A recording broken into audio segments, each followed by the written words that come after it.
نا، 40ویں نمبر پہ مسلمان ہوئے، بیٹھے بات چیت ہوئی، جبرائیل امین تشریف لائے اور پیغام سنایا پیغمبر علیہ الصلوۃ والسلام کو، کہنے لگے یا رسول اللہ آج عمر کے مسلمان ہونے کی وجہ سے صرف آپ کے صحابہ ہی خوش نہیں ہیں، خوشیاں صرف صحابہ نہیں منا رہے بلکہ ساتوں آسمان کے فرشتوں میں خوشیوں کی لہر دوڑ رہی ہے عمر رضی اللہ تعالی عنہ کے مسلمان ہونے کی وجہ سے۔ نماز کا وقت آیا، حضور پاک علیہ الصلوۃ والسلام دارالندوہ ہی میں نماز وغیرہ یا جو عبادت اس انداز کی تھی، عبادت کا وقت آیا تو تیاری ہونے لگی، تو حضرت عمر نے یہ عرض کیا یا رسول اللہ اہم علی الباطل ونحن علی الحق السنا علی الحق وهم علی الباطل، یہ بتائیے کیا ہم حق پر اور وہ باطل پر نہیں ہے؟ حضور فرمایا ہاں کیوں نہیں، ہم حق پر ہیں وہ باطل پر ہیں۔ کہنے لگے یہ بھی تو کوئی بات ہوئی، وہ باطل پر ہو کر حتیم مکہ میں اور مکہ کے شہر میں کھل کر عبادت کر اور ہم حق پر ہوتے ہوئے دار نہیں، اب نہیں ہو گئی۔ اور کہنے لگے حمزہ ایک طرف تم چلو، ایک طرف عمر چلے گا، حضور بیچ میں چلیں گے، ہم یہ دیکھیں گے حضور پاک علیہ الصلوۃ والسلام کو آج عبادت کرنے سے کون روک سکتا ہے۔ 40 کی جمعیت، ادھر ہزار لوگ، ولی صاحب حرم کعبہ کے اندر آ کر حضور پاک علیہ الصلوۃ والسلام نے اور مسلمانوں نے پہلی مرتبہ کھلے طور پر عبادت کی ہے۔ کسی کی ماں کے چیالے کے اندر اتنی ہمت نہیں ہو سکی آ کر کوئی حضور پیغمبر علیہ الصلوۃ والسلام کو ٹچ کر۔ پھر یہاں سے جو ہے اسلام کا غلبہ شروع ہوا، پیغمبر علیہ الصلوۃ والسلام کے ساتھ حضرت عمر رضی اللہ تعالیٰ رہتے رہے اور بہت سی بشارتیں، بہت سی بشارتیں پیغمبر علیہ الصلوۃ والسلام نے حضرت عمر رضی اللہ تعالیٰ عنہ کے بارے میں فرمائی۔ ایک موقع پر فرمایا لو کان بعدی نبی لکان عمر، عمر کے اندر اللہ نے وہ صفات، وہ صلاحیتیں، وہ خوبیاں، وہ خصائل، وہ شمائل، وہ اچھائیاں رکھی ہیں کہ اگر نبوت کا دروازہ مفتوح ہوتا تو اللہ تبارک و تعالی عمر کو نبی بنا دیتا۔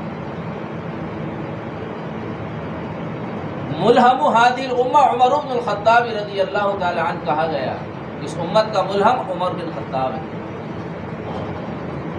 قرآن پاک کے اندر بہت سے احکامات، شریعت کے اندر بہت سے احکامات ایسے ہیں جو حضرت عمر رضی اللہ تعالی عنہ کی رائے پہلے بنے ہیں، قرآن کا حصہ بعد میں بنے۔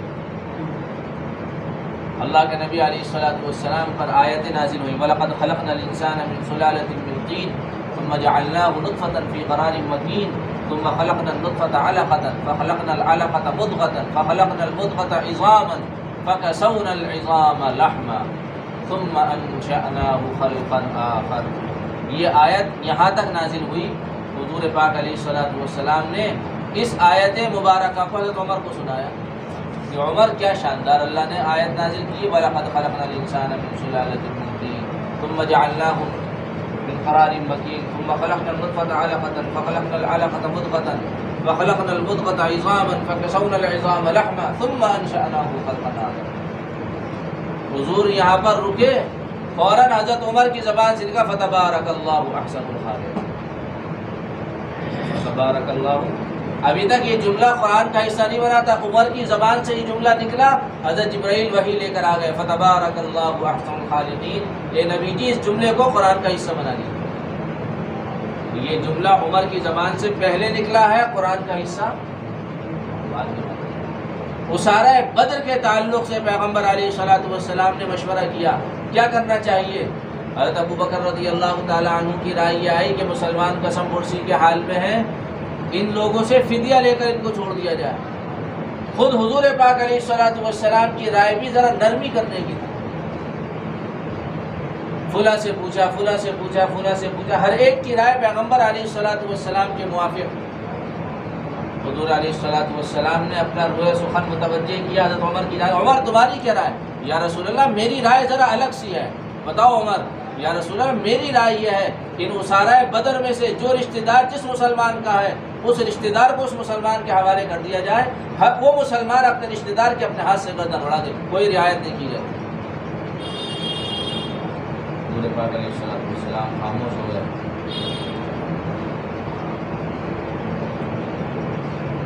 بہرحال حضور نے فرمایا کہ عمر تمہاری مثال موسیٰ کی طرح،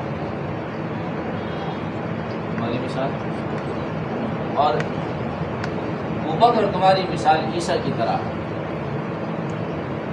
بہرحال حضور پاک علیہ السلام نے یہ فیصلہ فرمایا کہ اسارہ بدر کو فدیہ لے کر چھوڑ دیا جائے، اور جس کے پاس فدیہ نہ ہو اور وہ لکھا پڑھا ہو تو ایک آدمی 10 آدمی مسلمانوں کو تعلیم دے، ان کو تعلیم سکھائے، علم سکھائے، لکھنا پڑھنا سکھائے، اس کے بدلے میں انہیں چھوڑ دیا جائے۔ یہ فیصلہ پیغمبر علیہ السلام نے سنایا۔ تو حضور نے فیصلہ سنا دیا، اللہ ناصب العین، آپ کا فیصلہ سلام ہوگا۔ اگلے دن حضور پاک علیہ السلام کو حضرت عمر نے دیکھا کہ ابوبکر ہیں اور عمر ہیں درخت کے نیچے بیٹھے رو رہے ہیں۔ حضرت عمر رضی اللہ تعالیٰ عنہ پہنچے، یا رسول اللہ ما یبکیکا، آپ کو کون سی چیز نے رلایا، کس وجہ سے آپ رو رہے ہیں؟ اگر کوئی رونے کی وجہ قابل ذکر ہو تو ہمیں بھی بتائیے، ہم بھی آپ کے رونے میں عمر، اللہ کو تیری رائے پسند آئی اور ہماری رائے پسند نہیں آئی۔ اللہ تبارک و تعالیٰ نے یہ فرمایا، اگر ہم نے آپ کی اگلی پچھلی خطائیں معاف نہ کی ہوتی تو اس فیصلے پر عذاب خداوندی آ جاتا، اس فیصلے پر کیا آ جاتا؟ تو رائے کس کی پسند آئی؟ اللہ کی۔ عمر رضی اللہ تعالیٰ عنہ،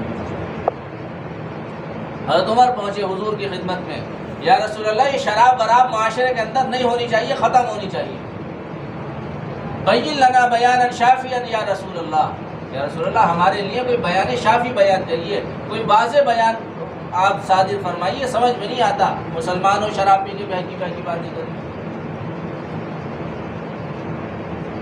وَيَسْأَلُونَكَ عَنِ الْخَمْرِ، شراب کے بارے میں مسائل پوچھے گئے۔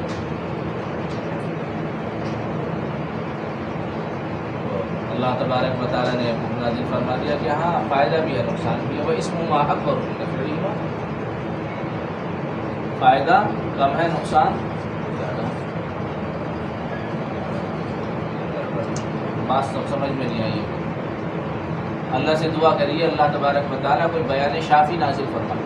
تو آیت آئی یا ایھا الذین آمنوا لا تقربوا الصلاۃ وانتم سکارى، اور عمر کہنے لگے نہیں یا رسول اللہ اور کوئی بات ہونی چاہیے۔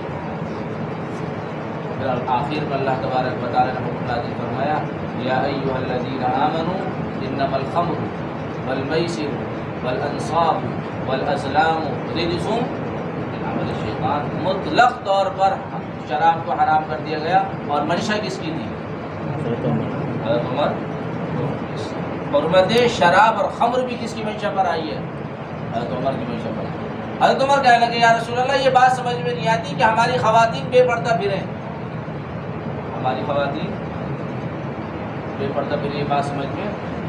تو امر حجاب بھی کس کی منشا پر آیا ہے؟ حضرت عمر بن الخطاب رضی اللہ تعالیٰ عنہ کی۔ تو یہ ملہم هذه الامہ عمر بن الخطاب نے کہا گیا۔ حضور علیہ السلام کے شانہ بشانہ چل کے انہوں نے زندگی گزاری، اور آپ علیہ السلام کے خلاف سننے کو گوارا نہیں کرتے تھے۔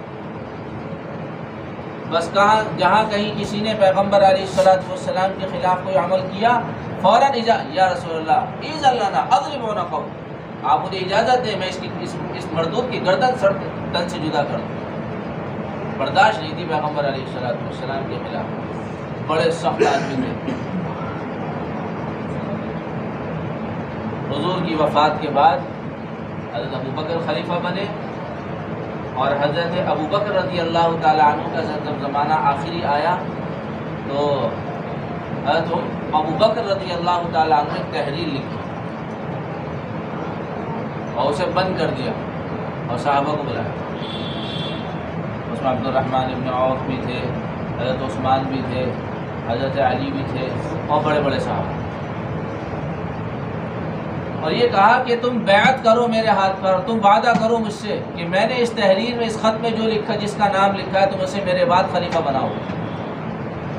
چونکہ ابوبکر رضی اللہ تعالیٰ عنہ مسلم شخصیت تھی، ابوبکر رضی اللہ تعالیٰ عنہ نے پیغمبر علیہ السلام کی حین حیات 17 نمازیں حضور کے مصلی پر پڑھائی ہیں، جمعرات کی عشاء سے لے کر پیر کی فجر تک پیغمبر علیہ السلام کے مصلی پر ابوبکر نے نمازیں پڑھائی ہیں، اور ابو بکر کو صحابہ نے اپنی دنیا کا امام بنا لیا، اور لوگوں نے اعتراض کیا کہ علی کو بنانا چاہیے تھا تمہیں، علی داماد رسول ہیں، علی جو ہے پروردہ رسول ہیں، علی فاطمہ کے شوہر ہیں، حسنین کے ابا ہیں، انہیں خلیفہ، تم نے ابو بکر کو خلیفہ کہا کہ ہم جسے ہمارے نبی نے ہمارے دین کا امام بنا دیا، ہم نے اسے اپنی دنیا کا امام بنا دیا، ہم نے اسے اپنی دنیا کا تو مسلم شخصیت کی ابو بکر رضی اللہ تعالیٰ عنہ۔ اعلم هذه الامہ ابو بکر صدیق رضی اللہ تعالیٰ، اس امت کا سب سے بڑا عالم ابو بکر ہے بعد الانبیاء۔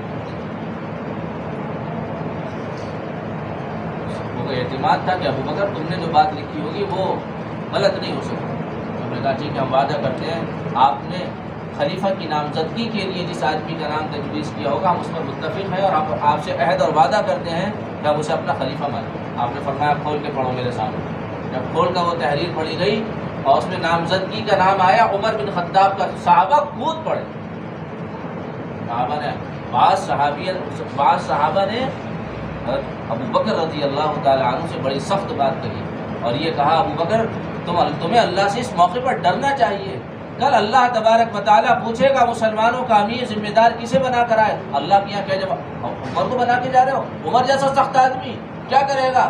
ابھی باغڈور نہیں ہے تو یہ حال ہے، حکومت آ جائے گی، خلافت آ جائے گی، کون بچے گا اس کی تلوار سے؟ تمہارا فیصلہ صحیح نہیں ہے، اپنے فیصلے پر نظر ثانی کرو۔ حضرت ابو بکر رضی اللہ تعالی عنہ نے فرمایا عمر کی سختی اسی وقت تک ہے جب تک میں عمر کے درمیان ہوں، جب میں درمیان سے ہٹ جاؤں گا اس کی سختی نرمی سے بدل جائے گی۔ اس کی سختی کیا فراست کی صدیق اکبر رضی اللہ تعالی عنہ۔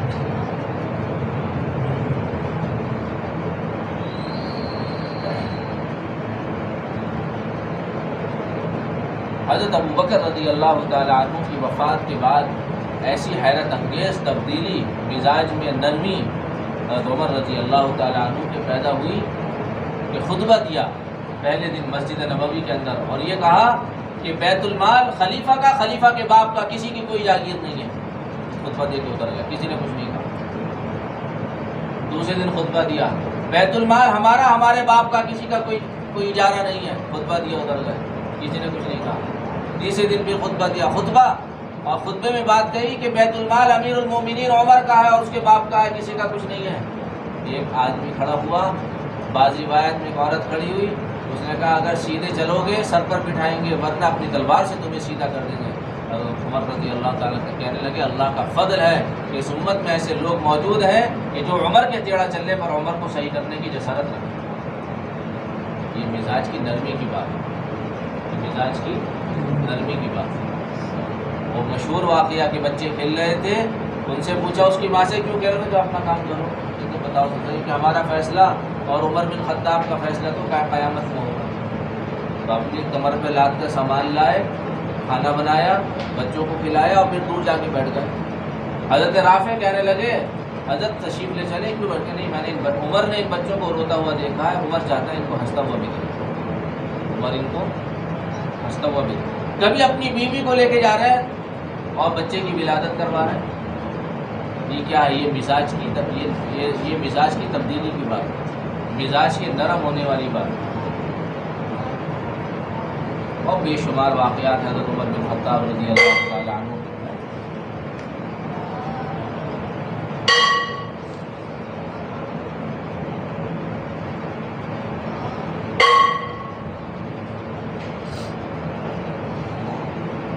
علماء نے لکھا ہے کہ یہ ایسی شخصیت گزری ہے اسلام کے اندر جسے اللہ تبارک و تعالی نے عناصر اربع پر قدرت عطا فرمائی تھی، آگ پر، پانی پر، ہوا پر اور مٹی پر۔ آگ، پانی، مٹی، یہ ایسی شخصیت اسلام کے اندر گزری ہے جسے عناصر اربع پر اللہ تبارک و تعالی نے حکومت عطا فرمائی۔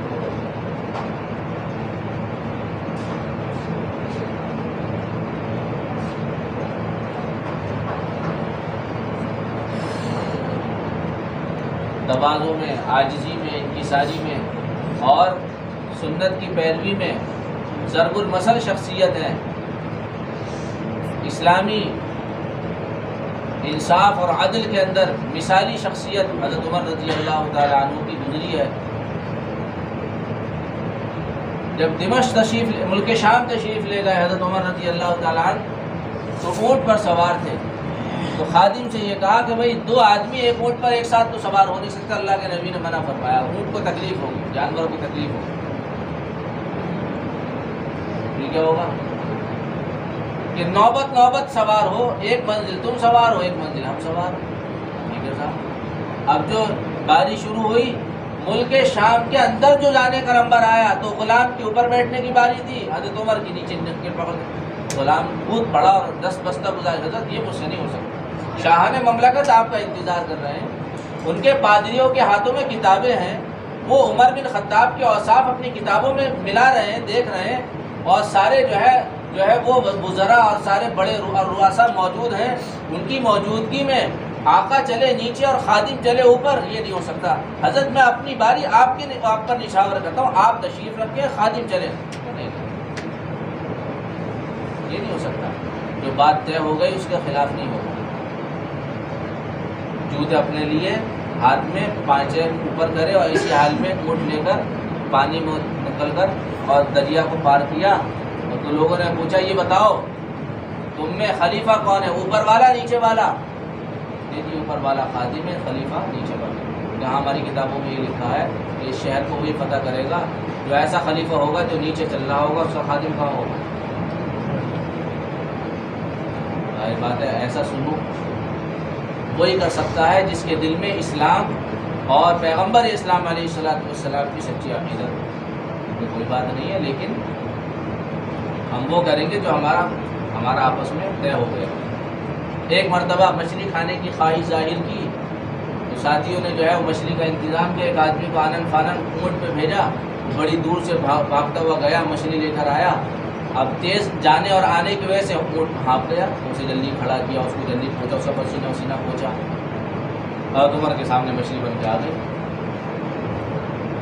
اتنی جلدی کہ حضرت آپ کے لیے انتظام ہو، کیسے ہو گیا اتنی جلدی کے بعد؟ یہیں مل رہی، ہو ہی نہیں سکتا یہاں مل رہی ہوئی، تو بہت دور سے کہیں سے لائی گئی۔ باہر تشریف لائے، اونٹ کو دیکھا، اونٹ کے کان کے پاس یہاں ہاتھ پھیرا، پسینہ تھا، اور تنزن اور تنبیہن کہا، پورے اونٹ کا پسینہ صاف کر دیا، کان کے نیچے کا بھی صاف کر دیا۔ فرمایا کہ جس عمر کی وجہ سے ایک جانور کو تکلیف دی گئی ہو، عمر کے لیے اس مچھلی کا کھانا حرام ہے، مچھلی کھائی نہیں ہونی صاحب۔ سمجھ میں بات، یہ شخصیت ہے حضرت عمر بن خطاب رضی اللہ تعالیٰ، اور ان کی صحیح شان تو اللہ